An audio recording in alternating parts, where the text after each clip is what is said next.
ನಮಸ್ಕಾರ. ನೀವು ಎಲ್ಲರ ಮುಂದೆ ಕಡೆಗಣಿಸಲ್ಪಟ್ಟಿದ್ದೀರಾ? ಜನರಿಗೆ ನಿಮ್ಮ ಮಾತಿಗೆ ಬೆಲೆಯಿಲ್ಲ ಎನಿಸುತ್ತಿದೆಯಾ? ಆಚಾರ್ಯ ಚಾಣಕ್ಯರು ಹೇಳುತ್ತಾರೆ, ಗೌರವ ಎನ್ನುವುದು ಕೇಳಿ ಪಡೆಯುವ ವಸ್ತುವಲ್ಲ, ಅದು ನಿಮ್ಮ ವ್ಯಕ್ತಿತ್ವದಿಂದ ಗಳಿಸುವಂಥದ್ದು. ಈ ಜಗತ್ತು ಕೇವಲ ಶಕ್ತಿಯನ್ನು ಅಥವಾ ಹಣವನ್ನು ಮಾತ್ರ ನೋಡಿ ಗೌರವಿಸುವುದಿಲ್ಲ. ನಿಮ್ಮಲ್ಲಿರುವ ಕೆಲವು ವಿಶೇಷ ಗುಣಗಳನ್ನು ನೋಡಿ ತಲೆಬಾಗಿಸುತ್ತದೆ. ಸಮಾಜದಲ್ಲಿ ನಿಮ್ಮ ಸ್ಥಾನಮಾನ ಹೆಚ್ಚಿಸಿಕೊಳ್ಳುವುದು ಹೇಗೆ? ಜನರು ನಿಮ್ಮನ್ನು ಒಬ್ಬ ನಾಯಕನಂತೆ ನೋಡಲು ಏನು ಮಾಡಬೇಕು? ಇಂದು ನಾವು ಸಮಾಜದಲ್ಲಿ ನೀವು ಉನ್ನತ ಗೌರವ ಗಳಿಸಲು ಸಹಾಯ ಮಾಡುವ ಚಾಣಕ್ಯನ 3 ಗುಪ್ತ ಸೂತ್ರಗಳನ್ನು ತಿಳಿಯೋಣ. 1. ಅತಿಯಾದ ಲಭ್ಯತೆ ಬೇಡ. Maintain scarcity. ಚಾಣಕ್ಯರ ಸೈಕಾಲಜಿಯ ಒಂದು ಮುಖ್ಯ ನಿಯಮವಿಲ್ಲಿದೆ.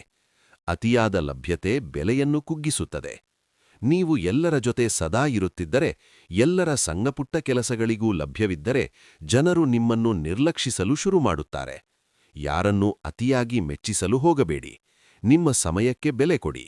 ನೀವು ಎಲ್ಲರ ಮುಂದೆ ಪದೇ ಪದೇ ಪ್ರತ್ಯಕ್ಷವಾಗದಿದ್ದಾಗ ನಿಮ್ಮ ಮೌಲ್ಯ ಹೆಚ್ಚಾಗುತ್ತದೆ.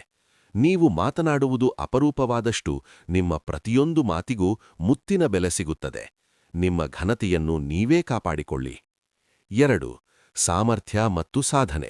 Strength and achievement. ಚಾಣಕ್ಯರು ಹೇಳುತ್ತಾರೆ, ಶಕ್ತಿಹೀನನನ್ನು ಜಗತ್ತು ಎಂದಿಗೂ ಗೌರವಿಸುವುದಿಲ್ಲ. ಹಾವು ವಿಷಕಾರಿಯಾಗಿಲ್ಲದಿದ್ದರೂ ಅದು ಬುಸುಗುತ್ತುವುದನ್ನು ಬಿಡಬಾರದು. ಹಾಗೆಯೇ ಮನುಷ್ಯ ತಾನು ಸಬಲ ಎಂದು ತೋರಿಸಿಕೊಳ್ಳಬೇಕು. ಇಲ್ಲಿ ಶಕ್ತಿ ಎಂದರೆ ಕೇವಲ ಬಾಹುಬಲವಲ್ಲ, ಅದು ನಿಮ್ಮ ಜ್ಞಾನ, ನಿಮ್ಮ ಹಣಕಾಸಿನ ಸ್ಥಿತಿ ಮತ್ತು ನಿಮ್ಮ ಸ್ಥಾನಮಾನ. ಜನರು ನಿಮ್ಮನ್ನು ಗೌರವಿಸಬೇಕೆಂದರೆ ನೀವು ಯಾವುದಾದರೂ ಒಂದು ಕ್ಷೇತ್ರದಲ್ಲಿ ನೈಪುಣ್ಯತೆ ಹೊಂದಿರಬೇಕು. ಸಮಾಜವು ಯಾವಾಗಲೂ ಯಶಸ್ವಿ ಮನುಷ್ಯನಿಗೆ ಶರಣಾಗುತ್ತದೆ.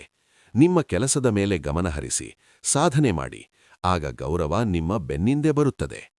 ಮಾತು ಮತ್ತು ನಡತೆಯಲ್ಲಿ ಶಿಸ್ತು. ಡಿಸಿಪ್ಲಿನ್ ಇನ್ ಕಾಂಡಕ್ಟ್. ಗೌರವ ಎನ್ನುವುದು ನಿಮ್ಮ ಮಾತು ಮತ್ತು ಬಟ್ಟೆಯ ಮೇಲೆ ಮಾತ್ರವಲ್ಲ, ನಿಮ್ಮ ನಡತೆಯ ಮೇಲೆ ನಿಂತಿರುತ್ತದೆ. ವಿನಯಂ ಗೌರವಂ ಹಂತಿ. ಅತಿಯಾದ ನಮ್ರತೆ ಕೆಲವೊಮ್ಮೆ ನಿಮ್ಮನ್ನು ದೌರ್ಬಲ್ಯವೆಂದು ಬಿಂಬಿಸಬಹುದು, ಆದರೆ ಸಂಸ್ಕಾರಯುತವಾದ ಗಾಂಭೀರ್ಯ ಸದಾ ಗೌರವ ತರುತ್ತದೆ. ಸುಳ್ಳು ಹೇಳಬೇಡಿ, ಕೊಟ್ಟ ಮಾತನ್ನು ತಪ್ಪಬೇಡಿ ಮತ್ತು ಯಾರ ಮುಂದೆಯೂ ಕೀಳಾಗಿ ನಡೆದುಕೊಳ್ಳಬೇಡಿ. ನಿಮ್ಮ ವ್ಯಕ್ತಿತ್ವದಲ್ಲಿ ಒಂದು ತೂಕವಿರಲಿ. ನೀವು ನಿಮ್ಮನ್ನು ಎಷ್ಟು ಗೌರವಿಸುತ್ತೀರೋ, ಸಮಾಜವು ನಿಮ್ಮನ್ನು ಅಷ್ಟೇ ಗೌರವಿಸುತ್ತದೆ. ನಿಮ್ಮ ನಡವಳಿಕೆಯೇ ನಿಮ್ಮ ಅಸಲಿ ಪರಿಚಯ.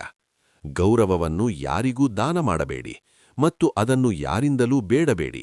ಅದನ್ನು ನಿಮ್ಮ ವ್ಯಕ್ತಿತ್ವದಿಂದ ಸಂಪಾದಿಸಿ. ಚಾಣಕ್ಯನ ಈ ನೀತಿಗಳು ನಿಮ್ಮನ್ನು ಸಮಾಜದ ಉನ್ನತ ಸ್ಥಾನಕ್ಕೆ ತಲುಪಿಸಲಿ.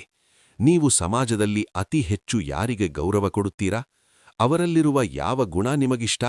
ಕಾಮೆಂಟ್ನಲ್ಲಿ ತಿಳಿಸಿ. ಗೌರವದ ಕೊರತೆಯಿಂದ ಕೀಳರಿವೆಯಲ್ಲಿರುವ ನಿಮ್ಮ ಗೆಳೆಯರಿಗೆ ಈ ವಿಡಿಯೋ ಶೇರ್ ಮಾಡಿ ಅವರಿಗೆ ಸ್ಫೂರ್ತಿಯಾಗಿ. ಸಬ್ಸ್ಕ್ರೈಬ್ ಆಗಲು ಮರೆಯಬೇಡಿ. ಜಯವಾಗಲಿ.